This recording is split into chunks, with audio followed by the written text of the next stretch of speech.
ठोला लाला मुहम्मद सदीक जानते हो कि लालिया का भी एक ठोला। ये चीज़ा जो सामने आईया फिर रात देखिया कि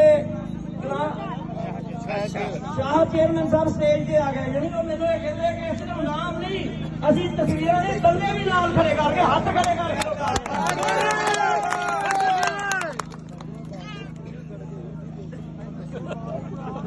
ये चीज़ां सारियां जिहड़ियां दित्तियां इस करके ये नेकियां सारियां नूं मद्देनज़र रखदे होए ये अज चेहरे खिलखिलांदे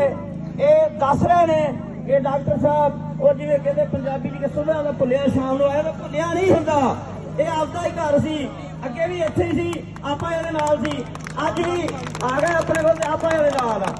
ते इत्थे पूरी आपो ताप दे नाल इन्हां नूं आपां लियाकत अली शुरीमान साहब उन्हां दा नाम आया कि अपना पूरा कबीला लैके हाजी मुख्तार अहमद जट मेरे कोल खड़े पाओ